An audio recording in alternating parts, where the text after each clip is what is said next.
नमस्कार, प्रणाम। आप सभी का फिर से स्वागत है देवास मीडिया में। जी हाँ दोस्तों, आज हम बीजेपी के एक जानी मानी हस्ती के साथ हैं जिनका नाम है जनार्दन शर्मा योगी जी। सबसे पहले जनार्दन शर्मा योगी जी, आपका बहुत बहुत स्वागत है हमारे चैनल में। नमस्कार। देवास मीडिया के माध्यम से आप सभी बिहार वासियों को हमारे तरफ से सबको नमस्कार। और आने वाले दिनों में दिवाली और छठ की हार्दिक शुभकामना मैं देता हूं आप सभी को। मैं सबसे पहले आपसे पूछना चाहूँगा कि आपने बीजेपी कब ज्वाइन किया था? देवा जी, मैं भारतीय जनता पार्टी 1993 से मैं ज्वाइन किया और अभी तक मैं इसी पार्टी में निरंतर कार्यरत हूं। और 1993 से लगातार पार्टी के द्वारा विभिन्न प्रकार की जिम्मेवारियां दिया गया, जिसको मैं बखूबी उसका निर्वहन किया और करते आ रहा हूं। जी, और सबसे बड़ी बात यह है कि बीजेपी ही आपने क्यों ज्वाइन किया? बहुत सारी पार्टियां हैं, आप राजद ज्वाइन कर सकते थे, कांग्रेस ज्वाइन कर सकते थे, लेकिन आप बीजेपी ही क्यों ज्वाइन किए? क्योंकि भारतीय जनता पार्टी एक ऐसी पार्टी है जो देश हित की चिंता करती है। अच्छा। और राष्ट्र सर्वोपरि होती है। इसमें कार्यकर्ताओं का भावनाओं का कद्र किया जाता है। भारतीय जनता पार्टी कार्यकर्ता बेस्ड पार्टी माना जाता है और है। मैं महसूस भी कर रहा हूँ, विगत इतने दिनों से लगातार मैं भारतीय जनता पार्टी में काम कर रहा हूँ। इसमें सबका साथ, सबका विकास और सबका विश्वास के साथ सभी कार्यकर्ता अपने तन से, मन से, लगन से काम करते हैं। भारतीय जनता पार्टी की यही खूबसूरती है। इस समय आपको पार्टी ने कौन कौन सी जिम्मेदारियां दे रखी हैं, उसके बारे में बताएं। मैं अभी वर्तमान में भारतीय जनता पार्टी बिहार प्रदेश कार्य समिति का सदस्य हूं। जी। इसके पूर्व मैं 3 बार भारतीय जनता पार्टी युवा मोर्चा का प्रदेश कार्य समिति का सदस्य रहा हूं और विभागों का संयोजक रहा हूं। फिर मैं किसान मोर्चा में काम किया जी। और उसमें प्रदेश मंत्री के तौर पे हमको जवाबदेही मिला था। मैं उसको अपना पूरा ईमानदारी पूर्वक काम किया। फिर मेरा काम को देखते हुए, मेरी क्षमता को देखते हुए भारतीय जनता पार्टी ने एक नई जिम्मेवारी दी। अगले टर्म में हमको प्रदेश के उपाध्यक्ष बनाया गया जी। और 2013 में माननीय वर्तमान के प्रधानमंत्री हैं नरेंद्र भाई मोदी जी, उसमें गुजरात के मुख्यमंत्री हुआ करते थे। जी। और पूरे देश से ग्लोबल मीट, किसानों का समिट हुआ था गुजरात में, जिसका मैं यहाँ से संयोजक के तौर पे मैं गया गुजरात और एक डेलीगेशन लेकर किसान का मैं गया था वहाँ पे। और ये कार्यक्रम बहुत सफलतापूर्वक हम लोग ने उसको अपना दायित्व को निभाया। हमने सुना था कि किसी कारणवश आपको जेल भी जाना पड़ा था। वो 1993 की ही बात है। जी। 10 जनवरी 1993 को पटना के स्थानीय इनकम टैक्स गोलंबर पे जन वितरण प्रणाली में कंज्यूमर से अतिरिक्त शुल्क लिया जा रहा था। अच्छा। उसमें वर्तमान में मुख्यमंत्री थे बिहार के माननीय श्री लालू प्रसाद यादव जी। जी। लालू प्रसाद यादव जी का उसमें तुति बोलती थी पूरा बिहार में, पूरा बाल साफ करो, परवल का चटनी बनाओ, ये सब टाइप का नारा दे रहे थे। उसी बीच हम लोग का ये कार्यक्रम था, विरोध प्रदर्शन करना था इनकम टैक्स गोलंबर पर। तो माननीय मुख्यमंत्री जी के काफिला जा रही थी, हम लोग ने उनका प्रदर्शन करके वहाँ गाड़ी को रुकवाया, जिसका हम लोग को खमियाजा भुगतना पड़ा। सभी कार्यकर्ताओं को, उसमें 5 कार्यकर्ता को हम लोग को पकड़ के बांकीपुर जेल में हम लोग को अरेस्टिंग हुआ रहे। जी। और यही आंदोलन के लिए हम लोग संघर्ष किए थे। जी। आपकी मांग पूरी हुई कि अभी तक नहीं हुई? वो बहुत पुरानी बात है, उसमें हो गई थी। अब तो 2022 में हम लोग अभी चल रहे हैं। वो 1993 की बात है। सामाजिक जीवन में है तो जेल जाना तो। जी जी। आप बीजेपी में किसी समाज को का प्रतिनिधित्व करते हैं या आप केवल पार्टी का प्रतिनिधित्व करते हैं? प्रतिनिधित्व नहीं, समाज ने हमको एक जवाबदेही दिया है जी। चूँकि मेरा यही अंदर में लगन है कि हम समाज के कुछ काम आए। तो समाज में हमारा पूरा भारतीय जनता पार्टी के जो परिवार है वो भी समाज ही है। हमारे बिहार में जितने लोग हैं सब अपने परिवार हैं, लेकिन आपका परिवार का मीनिंग क्या है? हम तो पूरे देश का जितने नागरिक हैं मैं सबको अपना परिवार समझता हूँ। मेरा कहने का मतलब ये है कि जैसे हर पार्टियों में आजकल देख रहे हैं कि बिहार में जो है जातिगत राजनीति बड़ा हावी है। मान लीजिए कि अल्पसंख्यक समाज का अलग प्रतिनिधि हो गए, यादव समाज के अलग प्रतिनिधि हो गए, कुर्मी समाज के अलग प्रतिनिधि हो गए, मतलब हर जाति विशेष के अलग अलग अपना एक नेता है जो उनकी बात को लेके, उनकी मांग को लेके वो अपने पार्टी से, सरकार से वो बात करते हैं। तो आप जैसे बता रहे हैं कि आप ब्रह्मभट्ट समाज के प्रतिनिधि हैं, तो आप ये बताइए कि यदि आपका इतिहास इतना अच्छा है, आपका इतिहास इतना शानदार है, तो अभी तक आपको पार्टी ने क्यों नहीं मौका दिया चुनाव लड़ने का? देवा जी, आपने बहुत अच्छा क्वेश्चन किया। सबसे पहले मैं आपको बता दूं कि मैं ब्रह्मभट्ट समाज का एक सेवक के तौर पे काम करता हूं, प्रतिनिधि के तौर पे काम नहीं करता हूं जी। मैं समाज के लिए या भारतीय जनता पार्टी में भी एक कार्यकर्ता के तौर पे मैं काम करता हूं। ज़्यादा से ज़्यादा लोगों का कुछ कल्याण हो जाए हमारे हाथों से। मैं तो कोई न MP हूँ न MLA हूँ, फिर भी मेरा प्रयास रहता है कि मैं किसी के काम में आऊँ। बहुत लोग उम्मीद लेके आते हैं, पटना में हम रहते हैं, किसी को डॉक्टर के पास दिखाना है, किसी के साथ बीमारी है, लाचारी है, उसे आदमी को मैं सहयोग करता हूँ। और चूँकि इतने दिनों से सामाजिक जीवन में हूँ तो संपर्क तो हो ही जाती है, तो अपनी जो क्षमता है, क्षमता के अनुसार मैं लोगों का सेवा करता हूँ। यही मेरी अपना पूर्ण भरोसा और विश्वास के साथ मैं काम करता हूँ।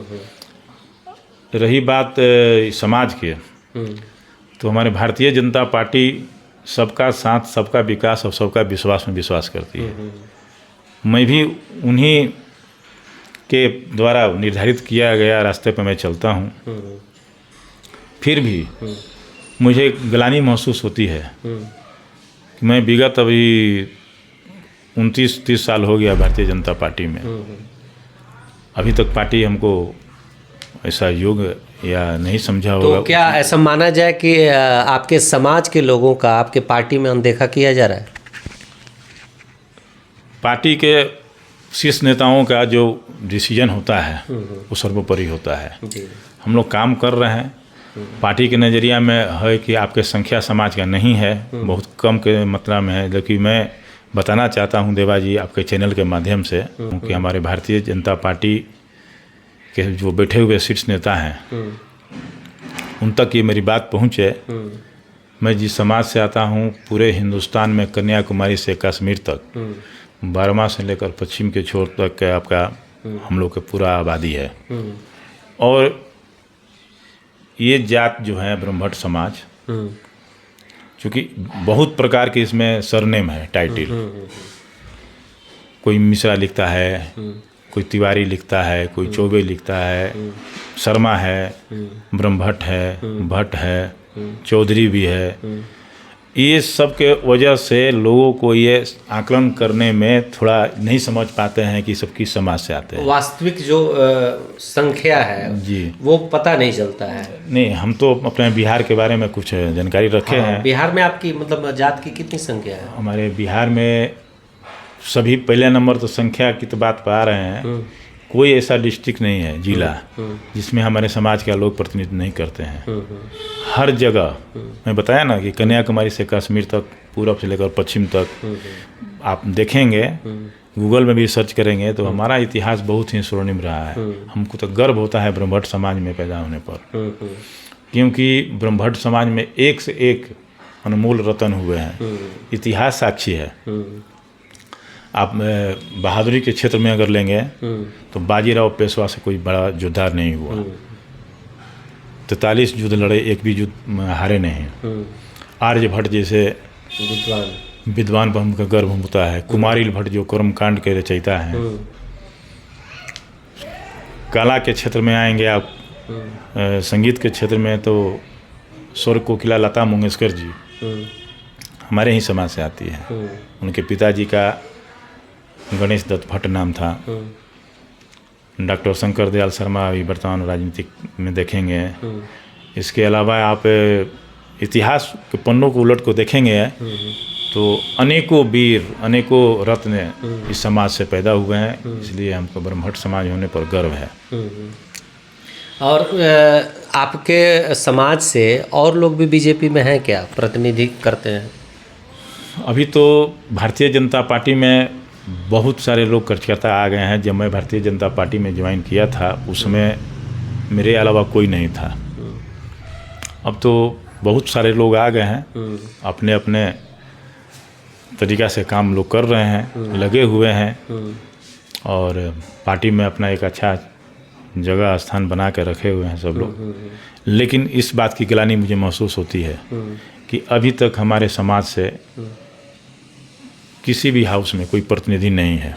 हाँ, इसकी थोड़ा तो हाउस में प्रतिनिधि तब जाएगा जब कोई पार्टी चुनाव लड़ाएगी या कोई आपके समाज का लीडर चुन के हाउस में जाएगा, तब ना आपके समाज की बात रखी जाएगी। यहाँ तो आपको मौका ही नहीं मिला आज तक। आप 29 साल से आप बीजेपी के साथ हैं। बहुत सारे लोग आपके पीछे आए, चुनाव लड़े और अच्छे अच्छे पोस्ट पे हैं और वो अपनी बात को रखते हैं, अपने समाज के लिए लड़ रहे हैं और उनको मौका मिला है, वो कर भी रहे हैं। लेकिन आपको अभी तक मौका नहीं मिला, इसका वजह क्या है? शायद अभी पार्टी के जो शीर्ष नेता बैठे हुए हैं उनके नज़रिया से हम लोग अपनी बात को नहीं रख पा रहे हैं, ये हमारी कमी है। मैं तो निरंतर प्रयास करते आ रहा हूँ और ईमानदारी पूर्वक करते आ रहा हूँ। लगे हुए हैं पार्टी में। पार्टी सबका मौका देता है, सभी को मौका देता है पार्टी। मुझे भी पार्टी जब अवसर देगी तो मैं भी लड़ूंगा। अन्य राज्यों में आपके समाज के और प्रतिनिधि हैं क्या? है ना, उत्तर प्रदेश हैं, उत्तराखंड में हमारे भारतीय जनता पार्टी ने इस समाज पे इतना भरोसा किया है। महेंद्र भट्ट जी प्रदेश अध्यक्ष हैं जी। केंद्र में, अजय भट्ट जी मंत्री हैं, महाराष्ट्र से, गुजरात से। मैं बोला ना कि अन्य सभी प्रदेशों में इस समाज के बहुत अच्छा खासा पोजीशन है, अच्छी खासी संख्या केवल है। बिहार में अनदेखा किया जा रहा है। सिर्फ बिहार में भी भारतीय जनता आप पार्टी भी बता रहे हैं कि कांग्रेस में अच्छे अच्छे पद पे हैं लोग। कांग्रेस में तो बहुत सारे लोग मंत्री भी बने हैं ना। हाँ, कांग्रेस में जब मंत्री बने थे उस समय, अब नहीं है कोई। अभी तो कौन भारतीय कौन मंत्री बने थे? अब तो कांग्रेस का पहले एक जमाना था। अब कांग्रेस का नाम लेना भी लोग मुनासिब नहीं समझते हैं। अब तो भारतीय जनता हम पार्टी पार्टी की बात नहीं कर रहे हैं, हम आपके समाज के लीडर के तौर पे जिसको स्थान मिला है, जिस पार्टी ने दिया है, उसकी बात कर रहे हैं। कांग्रेस में जो लोग थे अब सब थे हो गए। अच्छा अच्छा वर्तमान की बात कीजिए। जी। वर्तमान में भी भारतीय जनता पार्टी में जो हमारे पूरे समाज का भरोसा जो है सिर्फ और सिर्फ भारतीय जनता पार्टी पे है। अच्छा अच्छा। किसी अन्य दल में किसी का कोई गुंजाइश ही नहीं है। क्योंकि हमारे समाज के लोग सिर्फ और सिर्फ पूरे हिंदुस्तान में, बिहार ही नहीं, भारतीय जनता पार्टी पर भरोसा करती है। क्योंकि भारतीय जनता पार्टी सनातनी सोच, हिंदुत्व की मुद्दा, राष्ट्र सर्वोपरि, सबका साथ, सबका विकास और सबका विश्वास पे भरोसा करती है। अभी आपकी पार्टी बिहार में जो है गठबंधन से अलग हो गई, नीतीश कुमार से अलग हो गई, तो ऐसी परिस्थिति में आपकी पार्टी की क्या अभी रणनीतियाँ चल रही है? आप तो चुनाव आने वाला है, अब तो अकेले ही आप लोग चुनाव लड़ेंगे ना, तो जाहिर सी बात है कि आपको जब सबका साथ सबका विकास लेके चलना है, और आप देख ही रहे कि आपके जो मेन आपके सेनापति थे नीतीश कुमार जी, वो अलग हो गए, तो आपको तो अब अकेले लड़ना है। आप तो बिना सेनापति के हो गए ना। बिहार में आखिर अभी आपका कौन है? वो जो सेनापति आप बोल रहे हैं पलटू राम जी को, पलटू राम जी कभी अपने बलबूते पर, उनको तो भारतीय जनता पार्टी ने सेनापति बनाया। सेनापति अभी अपने दमखम पे बन के दिखाएं, कभी भी नहीं बन सकते हैं।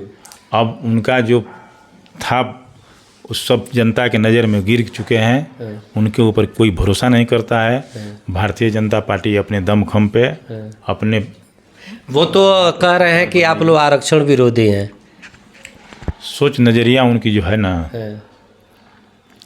ये राजनीति में जनता को गुमराह करके हाँ, और एन केन प्रकरण से सत्ता हथियाना हाँ, हाँ, सिर्फ उन लोगों का नियत है। हाँ। जबकि भारतीय जनता पार्टी आरक्षण विरोधी नहीं है। भारतीय जनता पार्टी जो है मेरिट को पहले पसंद करती है। मेरिट, क्षमता, जिसकी जो क्षमता होती है, क्षमता के आधार पर एक संशोधन की बात हो रही थी, लेकिन भारतीय ये गलतफहमी फैलाते हैं लोग, विरोधी दल के नेता। आरक्षण विरोधी क्यों रहेंगे? भारतीय जनता पार्टी क्या आरक्षण के जो शेड्यूल है उसको फॉलो नहीं करती है क्या? उसी के आधार पर सबका यहाँ पर पहले तो मैं बताया ना कि यही नारा तो है कि सबका साथ, सबका विकास और सबका विश्वास। किसी अन्य दल में ऐसा कोई नारा देता है क्या? हम लोग इस पर 100% इस कसौटी पर खरे उतरते हैं। भारतीय जनता पार्टी के लोग आरक्षण विरोधी नहीं। और ये माननीय नरेंद्र मोदी जी तो आप इसका जीता जागता एग्जाम्पल है कि सवर्णों को भी 10% आरक्षण देने का काम किए हैं। मेरा अपना व्यक्तिगत मामला ही है, पार्टी लाइन पर नहीं बोल रहा हूँ। आरक्षण जो एक शब्द है ये विकास के अवरोधक है। अच्छा, ये मेरी अपनी व्यक्तिगत राय है। आपकी अपनी व्यक्ति जी व्यक्तिगत है जी, ऑफिशियल नहीं है। और आरक्षण में संशोधन होना चाहिए। क्या रामविलास पासवान जी, सरीखे मायावती जी, ये जो भी उस दबे कुचले समाज से, दलित समाज से जो ऊपर चले गए हैं, उनको आरक्षण मिलना चाहिए क्या? नहीं। तो वो लोग अपने समाज में जो दबे हैं, कुचले हैं, अभी जो गरीबी रेखा से ऊपर नहीं उठे हैं, उनको आरक्षण मिलना चाहिए। ये मेरा अपना मानना है कि मतलब आपका आरक्षण का मतलब ये है कि आर्थिक आधार होना चाहिए। गरीब है उसको मिलना चाहिए, चाहे वो जिस जात से हो, ये होना चाहिए। और दूसरी बात यह है कि अभी चुनाव अब कुछ दिनों में फिर अकेले हैं या आप लड़ने वाले हैं, तो इन परिस्थितियों में बिहार में आपका मुद्दा क्या रहेगा? हमारा तो ये स्पष्ट नीति है भारतीय जनता पार्टी के, सिर्फ और सिर्फ विकास। आपको दिखाई दे रहा है, आप जहाँ से, आप गोपालगंज से आते हैं, आप देखे होंगे कहीं भी पूरे बिहार में सड़कों की जाल बिछी हुई है। अच्छा सड़क, अच्छी बिजली, अच्छा शिक्षा, अच्छा स्वास्थ्य। मैंने अब क्या चाहते हैं? इसके पहले आप नज़र उठा के देखिए, बैक में जाइए। वो तो सही है, वो तो नीतीश कुमार जी के साथ हुए ना हुआ है। नीतीश कुमार जी के नहीं, ये सब केंद्र के योजना पैसा भारतीय जनता पार्टी के साथ थे तब। अब अगर मान लीजिए भारतीय जनता पार्टी से अलग होट के जो बने हुए हैं सरकार, 1 साल के बाद सड़क का जो स्थिति होगा मेंटेन करके रखे तो मैं बता दूंगा। वो तो कह रहे हैं 20 लाख रोजगार दे रहे हैं। 20 लाख रोजगार देंगे अब तब ना, घोषणा तो किए हैं। 10 लाख रोजगार किए थे तेजस्वी यादव। अब आते आते जब पलटी मारे और बोले कि मैं डिप्टी सीएम हूँ, सीएम बनने के बाद मैं बात किया था। अच्छा। तो उनकी नीयत कुछ समझिए, क्या कहना चाह रहे हैं। अरे गुमराह करते हैं, 10 लाख रोजगार दे के दिखाएं तो अच्छी बात है। 20 लाख दें। अभी टीम बदल गई है, लीडर वही है, तो इस लीडर को क्या आने वाले दिनों में आप हटाने में सक्षम रहेंगे या फिर यही कंटिन्यू रहेंगे? अरे भैया, हम लोग कौन होते हैं? वो तो जनता खुद ब खुद हटा देगी। बिहार के मुख्यमंत्री कहीं जाते हैं तो बुलाना पड़ता है लोगों को सुनने के लिए जी। कोई स्वेच्छा से जाता नहीं है। उनकी जो सोच है ये, वो लोगों के दिलों में खरे नहीं उतरे। क्या कारण था कि भारतीय जनता पार्टी से वो अलग हो गए? क्या एक भी ऐसा कोई? वो तो कहते थे कि दबाव की वजह से हम अलग हो गए। अरे भाई, दबाव जब देना होता तो उनको मुख्यमंत्री बनाया ही नहीं जाता। अच्छा। तो सबसे छोटे दल थे, फिर भी भारतीय जनता पार्टी ने उनको मौका दिया, बनाया भी। भारतीय जनता पार्टी नहीं रहती ना देवाजी, तो नीतीश कुमार मुख्यमंत्री नहीं रहते। अच्छा। ये भारतीय जनता पार्टी को उनको शुक्रगुजार होना चाहिए कि आज मुख्यमंत्री हैं और बगैर समीकरण का, बगैर उनका बहुमत का, भारतीय जनता पार्टी के बल पे वो मुख्यमंत्री इतने दिनों से बने रहे। एक चीज़ पूछना चाहूँगा कि जैसे यूपी में योगी आदित्यनाथ जी बोलते हैं कि हम भोजपुरी कलाकारों का बहुत स्थान देते हैं। उन्होंने नाम लिया कि अपने सीट से हमने रवि किशन को लड़ाया, निरहुआ को भी बुलाए, सांसद बना दिए। इस तरह का बिहार में कलाकार जो हैं भोजपुरी के, उनको इस तरह की सुविधाएं नहीं हैं। यहाँ पे कलाकार को कोई मान लीजिए बैक सपोर्ट नहीं मिलता है। इसके बारे में क्या कहना है? बिहार में जो भी कलाकार काम करते हैं, उस स्तर के जो कलाकार थे, रवि किशन जी, मनोज तिवारी जी, निरहुआ जो आप बोल रहे हैं, भारतीय जनता पार्टी ने मौका दिया इनको। मैं बिहार की बात कर रहा हूँ। तो बिहार में उस अबल के कोई राजनीतिक में काम करने के लिए आए तब ना। अभी एक नाम बताइए कि जो उस स्तर अभी के तक कोई आए नहीं है। विनय जी तो हैं आपके साथ ना? तो है नहीं, उनको विनय बिहारी जी को मौका दिया पार्टी, अच्छा जीते भी लोरिया से। अच्छा अच्छा। बहुत ऐसे कलाकार हैं, हाँ कला के क्षेत्र से हैं, खेल के क्षेत्र से हैं, जो लोग आते हैं काम करते हैं। जो देखिए, राजनीतिक जितना आप आसान समझते हैं उतनी आसान है नहीं। राजनीति में आपको समय देना पड़ता है, और उन कलाकार जो भी चल रहे हैं उनके पास कितना समय है।